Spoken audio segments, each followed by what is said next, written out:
manonona ny fiadanan'ny tompo sy ny fahasoavany ho amintsika mianakavindray ary dia miarabanao amin'ny anaran'i Jesosy Kristy tompo amin'ny alalan'izao horonan-tsary ifandraisantsika amin'ny fitaova tserasera izao. Ny pasteuranao pasteur Tandranian'Andrianary Velo, ny fiangonana ny fiainanao amin'ny Kristina afaky no faly mandroso ao atokantranonao amin'ny alalan'ity sary sy feo ity. Tsara ny tompo ary tsy miova zany fahatsarany zany, mpamindra fo izy ary be fitiavana mandrakariva, ary ny zavatra azoko antoka dia izao, tsy miova ny fitiavan'Andriamanitra anao. Tian'Andriamanitra ianao, sarobidy amin'Andriamanitra ianao. Ilay teny sarobidy zay nambarany aminao manao hoe malala io masoko ianao, eny be voninahitra ianao sady tiako, dia tsy mbola miova. Ary zany indrindra ny tiana ampahirezana ny fonao amin'ity anio ity. Ifampizara aminao tenin'Andriamanitra foy amin'ity androanyity raha sitraka ao fa mialohany handraisantsika ny afatra dia handeha hiaraka hivavaka aloha isika. Hiara hivavaka isika tompoko. Ranay any an-danitro, Andriamanitra mandrakizay, Andriamanitra tsy toy ianao. Ianao lay Andriamanitra tompony fahefana rehetra, na ny any an-danitra na ny ety an-tany, ary mipetraka eo amin'ny seza fiandriananao ianao. Tsy misy zava-mahagaga zay tsy hainao. Ianao no atoninay sy vavahanay amin'izao anio izao, satria tena mila anao ny fiainanay. Tsy mahatsara anay ny misaraka lavitra anao Andriamanitra, ary zany ny tiana anatonana anao sy anakekezana anao, ka ao anatin'izao fotoana zay ifampizarana amin'ny alalan'ny teninao zao dia tena te anakaiky eo aminao zahay. Vangio arany tsiraray avy tompo, mitenena aminay ianao, mampahereza ny fonay sy ny fanahinay amin'ny alalan'ny fanahinao masina zay afaka mikasika ny tsiraray avy any amin'ny toerana zay misy azy amin'izao fotoana izao. Fantatrao ny any anatin'ny fonay any, fantatrao na ny fisainanay lalina indrindra azy. Fantatrao tompo ny etaetanay, fantatrao ny toerana misy anay, koa mangataka mba ho vanginany ny tsiraray avy, dia ampaherezo amin'ny alalan'ny tenao indray amin'ity anio ity, amin'ny anaran'i Jesosy Kristy tompo. Amen.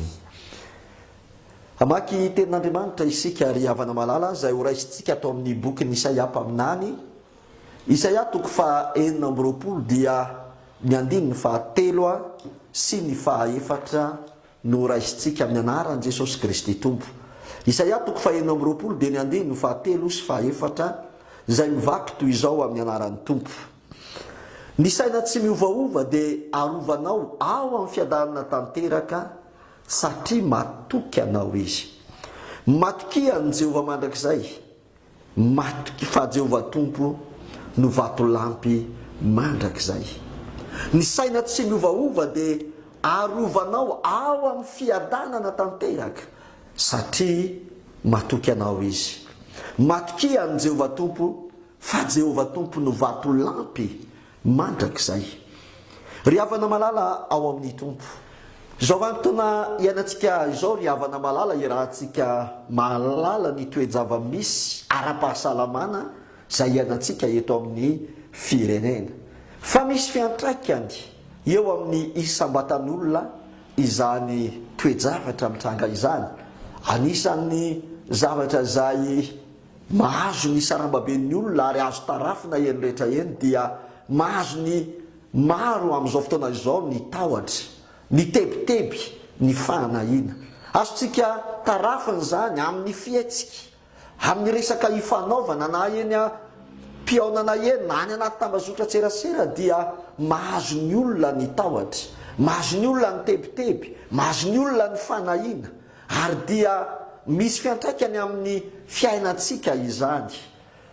Tsy hoe ny tahotra sy ny tebiteby ihany, fa etsy ankilan'izay ihany koa dia zavatra zay iainan'ny vahoaka malagasy maro ary mety ao anatin'izany zasy ianao, dia ny fanahina sy ny tebiteby ny amin'ny hoentina miatrika ny fiainana andavanandro. Misy ireo fepetra zay noraisy ny fitondram-panjakana, ary mamey atsika sy mametra ny fahazoantsika mihetsika sy ny fahazoantsika miasa ary mety mametraka fanontaniana aradrariny loatra ny aminy hoe dia ahoana zany ny fiainana andavanandro, ahoana ny oetimanana, ahoana ny sakafo sy ny sisa rehetrarehetra, rariny loatra izany tebiteby sy tahotra izany. Fa ao anatin' zany tebiteby tsy tahotra izany no ilazany tenin'Andriamanitra ny ny tenin'ny tompo manao hoe ny saina tsy miovaova dia arovanao ao amin'ny fiadanana tanteraka satria matoky anao izy. Mety angamba isika hiteny manao hoe sao dia mba tsy vanim-potoana toy izao no iresahana ny amin'izany hoe fiadanana izany. Sao dia mba ratsy fipetraka ny resaka n'izany hoe fiadanana izany ao anatin'ny vanim-potoana tahaka izao indrindra. Eo indrindra ry havana malala, eo indrindra no fandrika ary minao fa zay ny tian'Andriamanitra afatra voalohany, teboka voalohany no ampitain'Andriamanitra amintsika tsiraray avy dia izao ny hanadino ao anatin'ny zavatra reny sofina, ao anatin'ireo fampahalalam-baovao na information isan-karazany izay raisintsika dia ny hanadino han'Andriamanitra ao anatin'izany zavatra rehetrarehetra zay mifamaofao izany. Ry havana malala, tsy diso toerana akory ny miresaka fiadanana, tsy diso toerana akory ny tenin'Andriamanitra raha mampanantena fiadanana ao anatin'ny toe-javatra rehetra. Moramora ny azon'ny fikorotana-tsaina, moramora ny mety azahoany ny fahataitairana na hoe alarmisme ao anatin'ny vanim-potoana tahaka an'izao. Fa eo indrindra no tena ampaherezina atsika zanak'Andriamanitra, atsika kristianina, mba tsy hanadino zavatra anankiray. Zanak'Andriamanitra ianao, ary araka ny teny tariam-pampidirana dia hoe sarobidy amin'Andriamanitra ianao.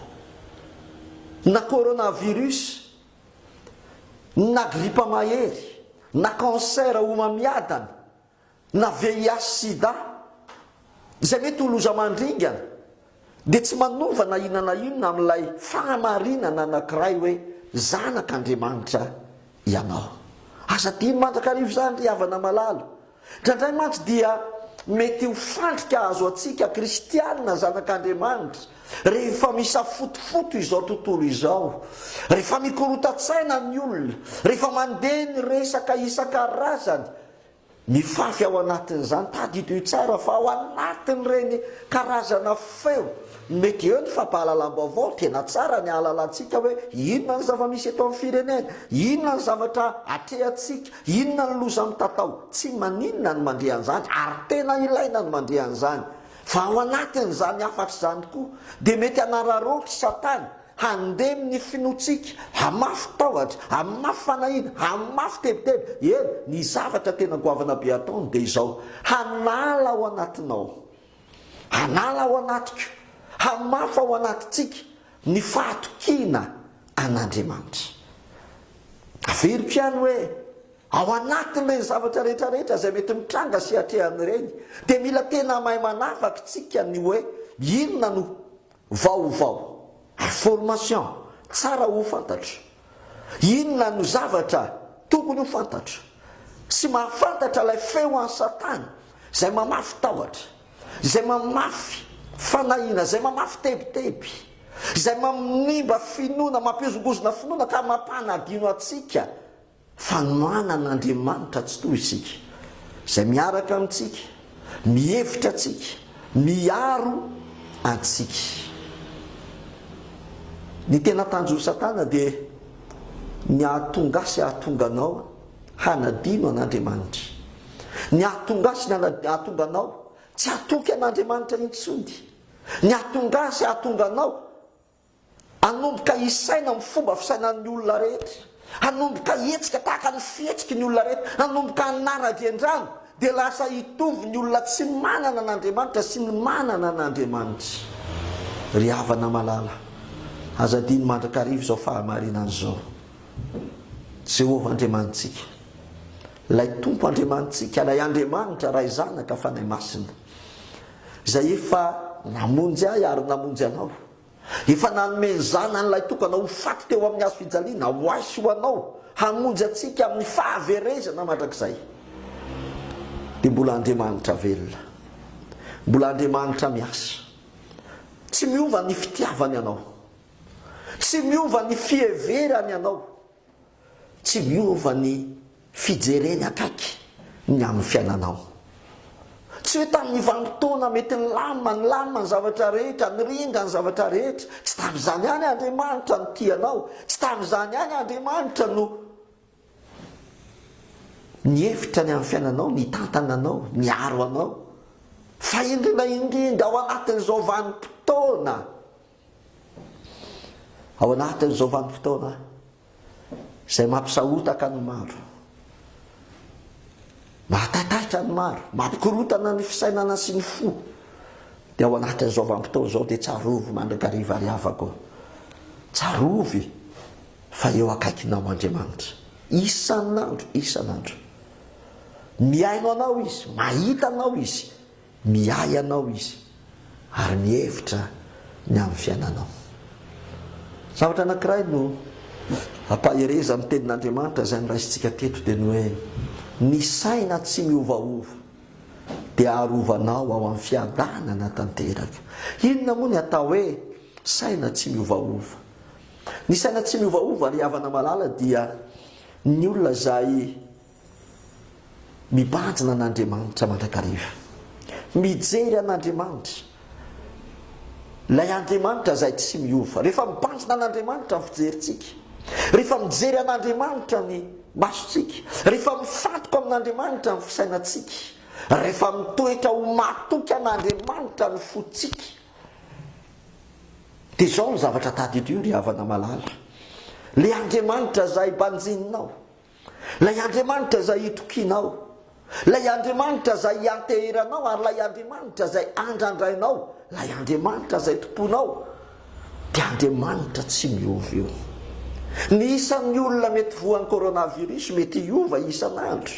Any amin'ny firenendehibe izay isaorana an'Andriamanitra eto amintsika dia mbola tsy mbola misy hoe mitombo amanjato na amanjato maro isan'andro ny olona vaovao indray isan'andro. Eto amintsika mbola tsy misy maty. Eto amintsika mbola zara raha misy 12 na dia efa hoe betsaka ihany azy zany, tsy tokony mbola nisy mihitsy. Zany dia mety hiova isan'andro. Ny fepetra-takina amintsika mety miova isan'andro. Ny tarehimarika orene sy ny sofintsika mety hiova isan'andro. Ny vola eo am-pelantanantsika mety miova isan'andro. Fa misy zavatra anankiray izay tsy miova. Eny fa na dia ny fitaom-pivavahana fahafahantsika mivavaka, manao fitaom-pivavahana aza ny programa amin'ny fiangonantsika dia mety miova. Hitantsika izany ary iainantsika.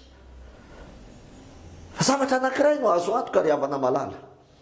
Ilay Andriamanitra izay tompontsika, ilay Andriamanitra izay vavahantsika dia tsy miova izy.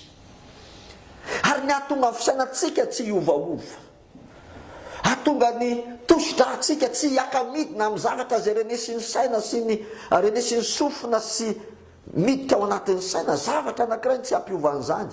Rehefa Andriamanitra no jerenao,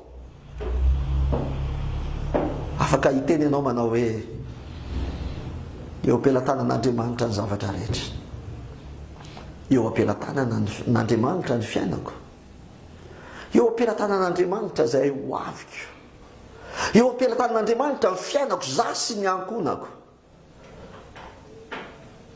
Velona io Andriamanitra io. Rehefa matoky an'Andriamanitra ny olona, toy izy ny ten'Andriamanitra hoe ho arovan'Andriamanitra ao amin'ny fiadanana tanteraka ny fony. Ho arovan'Andriamanitra ao anatin'ny fiadanana tanteraka ny fony. Ary za mino fa amin'izao vanim-potoana izao indrindra no tena ilantsika n'izany fiadanam-po, zany fitsarana zany. Mety ozy isika hoe sarotra ane pasteur, ahoana moa ny ahafahampilamin-tsaina ao anatin'izao toe-javatra izao? Ahoana no ampandreritreritra ao anatin'izao toe-javatra zao. Ahoana ny toerana amin'ny fiadanana ao anatin'izao toe-javatra zao. Amin'ny maha-olombelona tena sarotra zany. Fa ny lalana tokana hatongavana amin'izany dia ianao matoky an'Andriamanitra. Ry havana malala, matoky an' Jehova.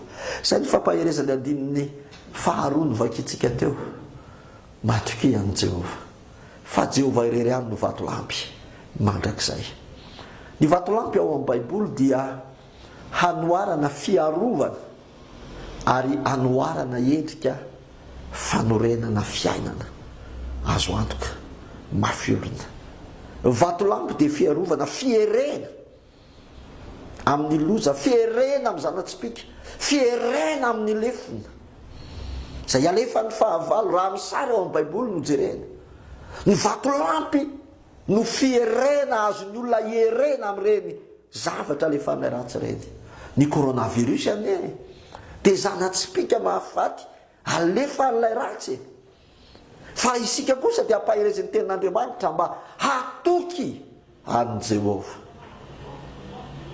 Ny hoe matoky an' Jehova tsy sanatry mivava hoe haka-fanahy an'Andriamanitra. Aoka mba ho azonao tsara ny zavatra resahako. Ny hoe matoky an' Jehova tsy midika akory ny hoe eny ary fa dia aza miraharahan'ireo fepetra fiarovana tokony ho arahany. Raha mba tadidiko aloha mba ho averiko aminao kely. Manasa tanana amin'ny savony matetika. Rehefa mievina na mikohaka dia miafina ao anatiny lantotsandy. Tsy mifanakaiky amin'ny olona eny an-dalambe na eny amin'ny filarina eny fivarotana fa asiana elanelana raha metatra. Ary raha sanatria ianao mafana hoditra na mikohaka dia tsara ianao raha mitondra masika mba tsy hiampitany amin'ny olona mipititrora mety hamindra ny aretina. Be dia be ny fepetra izay mety azo raisina. Tsy hoe akory ny hoe raha matoky an'Andriamanitra tsika dia anao zinona na anao tsinitsinona n'ireny fepetra fiarovana. Everiko fa fahendrena tsara izany. Fa ny zavatra tena mila tandremana kosa dia ny mieritreritra fa ampy izany. Ny mitoky amin'izany sy ny miankina amin'izany. Fa ny zavatra tokony hitandremana koa dia ny ho azony tahotra ka hisitry belona dia olon'olona. Dia anjary tsy hahita tory amin'ny alina fa matahotra so ho azony coronavirus. Matoky an'Andriamanitra. Ry kristianina havana, tia hampahery anao izay hoe ao amin'Andriamanitra dia misy fiainana. Tsy manova azy, tsy manova ny heriny, tsy manova ny fahaizany, tsy manova ny fahefany sy ny fahatsaran'Andriamanitra, ary tsy manova ny fitiavan'Andriamanitra anao akory. Izay toe-javatra misy atrehana. Marina fa ny fotoam-bavaka tsika no mety tsy misy. Marina fa ny famonjena fotoam-bavaka ny am-piangonana no mety miantona aloha amin'izao fotoana izao. Fa izao indrindra no tian'Andriamanitra hampatsiarovana anao.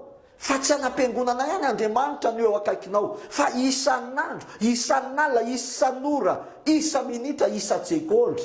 Eny isaky ny apaha-tsekondra azy dia manana ilay Andriamanitra tianao ianao, miaraka aminao, mihevitra anao, mampahery anao, manohana anao ary tsy manadino anao, miaino vavaka anao. Ka na ianao rery ao an-tokantrano ao, na ianareo mianakavy kely, miara-mivavaka, miantso ny anaran'Andriamanitra, iaino anao izy, hamaly vavaka anao izy. Aoka tsy ho azo nofandriky Satana hatahotra, hanahy hitebiteby, angorohoro ao anatin'izao toe-javatra misy izao isika. Fa manana an'Andriamanitra sy manana ny tenin'Andriamanitra izay hampahery atsika isan'andro. Dia aza matahotra ianao, manakekeza an'Andriamanitra. Teneno mandrakariva izy matoky anao Andriamanitra, matoky anao ny foko, matoky anao ny fanahiko, matoky anao fa tsisy zavatra azo ahy raha ny tananao no miaro ahy, matoky anao fa eo ampelantananao ny fiainako sy ny fiainan'ny ankonako, ary zany ny fahamarinana ry havana. Dia aza matahotra. Rehefa manakaiky an'Andriamanitra ianao dia izao mitady idio hoe hoy ny Filipianina toko 4, ny 15 manao hoe aza manana inona na inona fa aoka ny fivavahana sy ny fifonana mba amin'ny fisaorana noentinareo manambara amin'Andriamanitra ny fangatahanareo amin'ny zavatra rehetra.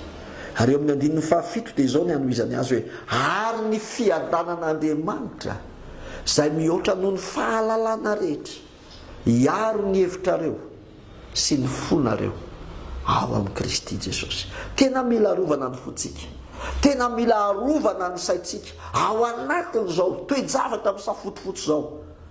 Anisan'ny fomba anankiray, anisan'ny tombon-dahany hanananao ahafahanao miatrika zay zavatra tokony ho tena amin'ny fiainana, ny fanananao fiadana an-tsaina, ny fanananao fiadana am-po. Fa ny fomba hatongavana amin'izany dia tsotra ihany, matoky an'Andriamanitra. Aza isorona ny fatokisanao an'Andriamanitra, azakivy. Mety misy io zavatra io, fa azakivy ianao. Ny tena mananoko ny afatra dia ny teny eo ambany amin'ity Isaia 29 ty, eo amin'ny andininy 5. Andao ny vakitsika hatramin'ny andininy 9 sy ny 9 amin'ny anaran'i Jesosy Kristy Tompo manao hoe koa amin'ny lalan'ny fitsaranao Jehova ao no iandrasana ianao, ny anaranao sy ny fahatsiarovananao no ireny fanahinay. Amin'ny fanahiko no aniriko anao no ny alina, eny ny saiko ato anatiko no hitadiavako anao fatratra. Fa raha mamely ny tany ny fitsaranao dia mianatra fahamarinana ny mponina amin'izao tontolo izao. Raha misy zavatra avelan'Andriamanitra hitranga dia izy ny mahalala ny antony. Fa ao anatin'ny zava-mitranga kosa, ny olona matoky an'Andriamanitra tsy ny zavatra miseho no hampiasa saina azy, tsy ny aretina coronavirus no hampiasany saina, no hampiasany no tsy io no resany, tsy io no ho dratradratrainy andro aman'alina, tsy ny anatavy an'io na ny anindraindra an'io no ataony. Fa ao anatin'izany zavatra izany, ny olon'Andriamanitra sy ny zanak'Andriamanitra dia ny zavatra ho ataony dia izao: hanakaiky an'Andriamanitra izy, hitady an'Andriamanitra izy, hatoky an'Andriamanitra izy. Tsy misy ahina no avinao, tsy misy ahina no avika.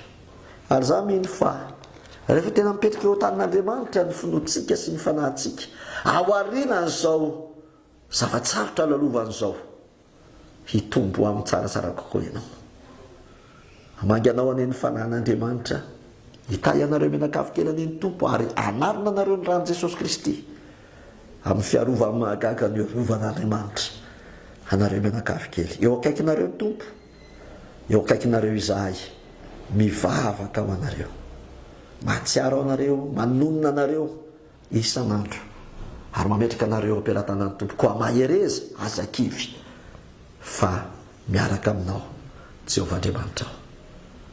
Aza matahotra, minoa an'Andriamanitra, matoky azy, dia ho hitanao fa hametraka fiadanam-po, hametraka fitoniana, hametraka fitsarana ao anatinao ny Tompo. Aza manaiky ho korotan'ny Satana hitovy amin'izay mety fanakorontanana ataon'ny Satana any anatin'ny sain'ny olona sy ny fon'ny olona. Aza diny mandrakariva fa manavaka ny manompo azy sy ny tsy manompo azy Andriamanitra, manavaka ny zanany amin'izay tsy azy Andriamanitra. Hotain'Andriamanitra ny ianao, mahereza, ary ny Tompo any hamatsy amin'izay rehetra ilainao sy ny ankonanao. Hivavaka isika tompoko. Raha eo mankasitraka anao amin'ny anaran'i Jesosy Kristy Tompo, nafana ny fampizara izany teninao izany tamin'ity anio ity, anao ny teny Andriamanitra, ianao no efa nilaza fa tahaka ny ranon'orana milatsaka amin'ny tany ka mahavonto ny tany ary mampavokatra azy, dia toy izany koa ny teninao. Tsy hiverina foana aminao raha tsy efa mahatateraka izay nampanorahanao azy sy nambinina tamin'izay nampandehananao azy. Dia izany teninao izany tokoa ny anio tahaka ny ando, hanondraka ny finoanay, hanondraka ny fonay, hanondraka ny fatokinay, dia ampahery ny fanahinay indray zany teninao zany amin'ny alalan'ny fanahinao masina. Esory ao anatinay ny tahotr'Andriamanitra, esory ao anatinay ny tebiteby, esory ao anatinay izay rehetra tsy avy aminao. Eto dia mivavaka manokana ho an'ireo rahalahy anabavy, ray aman-dreny, zoky, zanaka rehetra ny mpinohy kristianina mamindrafo aminay ianao. Fantatrao ireo mpanomponao tsiraray avy, miara-manompo, miombombavaka sy miombo-panahy ao anatin'ny fiangonanao. Tompo Andriamanitra io, vangio amin'ny fanahinao masina ny tsiraray avy. Ampaherezo ny fonay, atoky anao. Ninina toe-javatra hitan'ny masonay, ninina toe-javatra reny ny sofinay, ninina zavatra voleny Satana anatin'ny fanahinay dia haorena ao aminao ny finoanay. Ome fo matoky anao zay Andriamanitra, ome fo mahery, esory ny fahakiviana rehetra, esory ny tahotra rehetra, dia mangataka amin'ny anaran'i Jesosy Kristy Tompo. Voleo ny fiadananao ao anatin'ny tsiraray avy, ry Andriamanitra tsara indrindra. Apetrao anatin'ny fonay ny fiadanam-po avy aminao, le fiadananao Jesosy Kristy izay tsy miankina amin'ny zavatra misy, fa fiadanana avy amin'ny fanahinao masina. Mivavaka ihany koa ho an'ireo izay tsy maintsy manohy ny asa mandraharaha ny ivelan'ny tokantrano, izay tsy maintsy mifanerasera, tsy maintsy mitady vola isan'andro, tena azo fiarovana amin'ny fiainan'ny tsiraray avy Tompo. Mangataka izahay, ho marina amin'ny tsiraray avy any teninao hoe tsisy loza anjo azy. Ho marina amin'ny tsiraray avy ny teninao fa tsy alery eo amin'ny areto mandringana. Mangataka izay mba tena hisy fahasoavana sy fiarovana amin'ny tokantrano tsiraray avy. Ary mitondra mambavaka ireo tsy maintsy mbola hiasa, hanohy ny fitadiavam-bola sy ny asa mandraharaha fanao isan'andro. Tsofina rano zany asa izany, ho tahina mba hiroborobo ny tsena, hiroborobo ny fandraharahana. Eo amin'ny tany ay ao anaty mosary dia mamafy, fa ianao ny ampatombo avy zato en'izany voa afafy zany. Omeo izay rehetra ilaina ny tsiraray avy Tompo. Ny sakafo hoanina, ny rano hosotroina, tsy manany amin'izany izay araka ny teninao, fa ny rainay izay any an-danitra no efa mihevitra izay mahasoa anay. Dia mangataka Tompo mba ho tahina amin'ny lafim-piainana rehetra ny vahoakanao. Arovy mba ho salama ary aoka hanapaka amin'ny tokantrano tsiraray avy ny filaminana, ny fifankatiavana, dia fahasoavana ny ho amin'ny isambatan'olona sy ho amin'ny isa-tokantrano. Amin'ny anaran'i Jesosy Kristy avy any Nazareta. Ary raha misy efa tratran'ny tsy fahasalamana, ninona zany areta zany amin'izao fotoana izao, dia manonona amin'ny anaran'i Jesosy Kristy avy any Nazareta fanasitranana ho an'izay rehetra ao anatin'ny tsy fahasalamana amin'izao sekondra izao. Sitrana amin'ny anaran'i Jesosy Kristy Tompo ianao. Dia misaotra raha io, misaotra ny asa mahery izay ataonao amin'ny fiainanay, ny famanginao anay, ny fampaherezanao anay, dia ho anao rery ny voninahitra sy ny teratra amin'izao ka ho mandrakizay. Amen. Misaotra an'Andriamanitra isika ny amin'ny ten'Andriamanitra izay nomeny Tompo antsika izay inoko fa ampahery ny fanahinao, mifampivavaka isika. Ato anatin'ny 10 ka hatramin'ny 15 andro ho avy, dia mety tsy mbola hisy ny fotoam-bavaka izay ataontsika fiangonana ny fiainanao amin'ny Kristina ny faky. Mitovy amin'ny fiangonana rahavavy rehetra izany. Tia ampahery anao izahay hoe aoka ianao mba tsiaro irery. Ny Tompo dia eo akaikinao mandrakariva. Ny Tompo dia ao anatinao. Manana ny fanahy masina mahery ianao. Ary zany indrindra ny tianay ampatsiarovana anao foana hoe mifandraisa akaiky amin'ny Tompo. Izay dia eo akaikinao mandrakariva. Mahatsiaro ny sambatan'olona, mahatsiaro ny isam-pianakaviana rehetra amambavaka.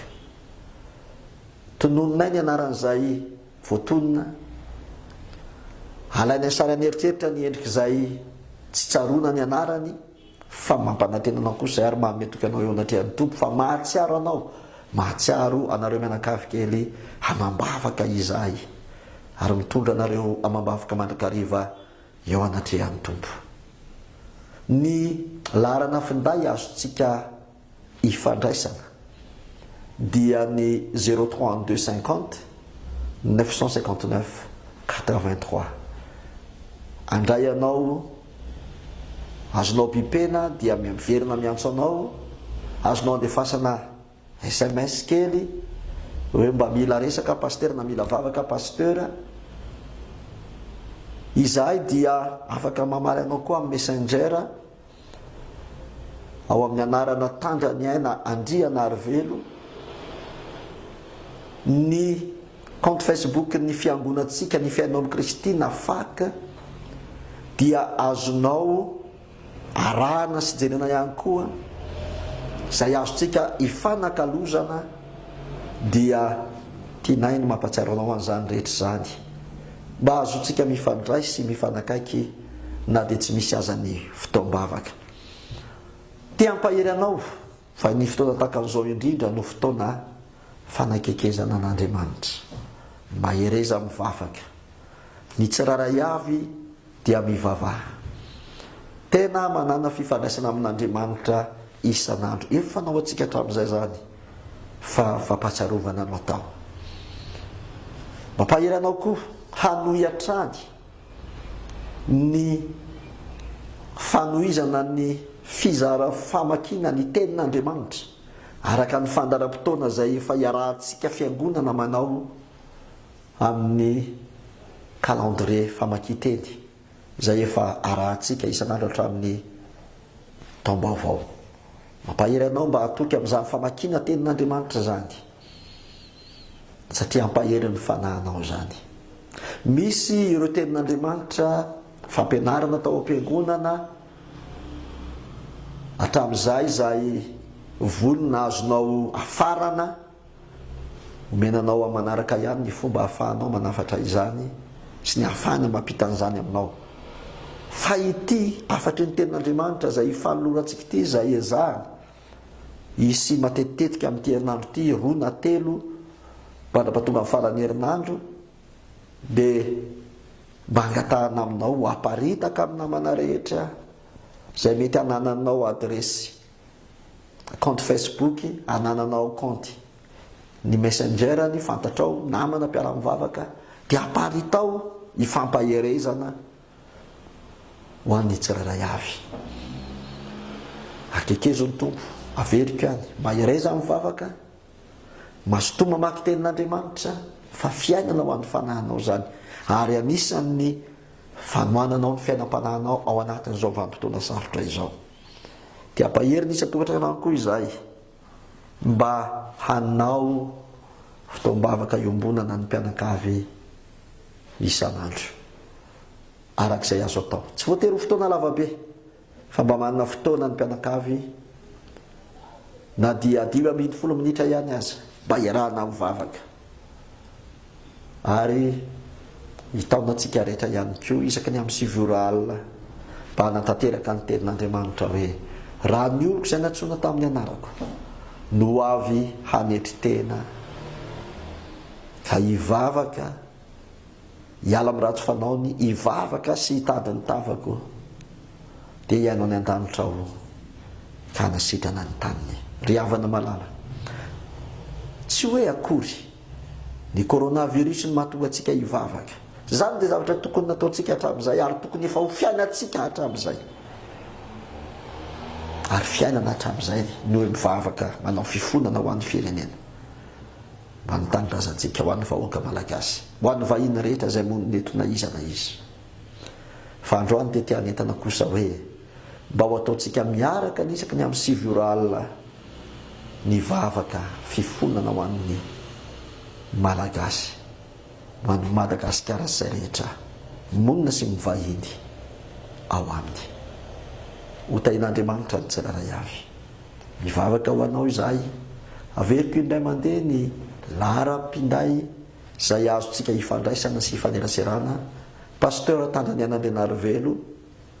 Ny compte Facebook dia Tandraniana Andrianarivelo. Ny larana finday dia 032 50 959 83. 032 50 959 83. Eo akaikinao mandrakariva ny fonaisiny fahatsiarovanay anao mambavaka. Dia hotain'Andriamanitra ny tsiraray avy matoky any Jehova. Fa Jehova irery amin'ny vatolampy mandrakizay. Manona ny fiadanan'ny Tompo, manona ny fahasoavana sy ny fitahiny ho amin'ny isa-tokantrano. Hotain'Andriamanitra tompoka.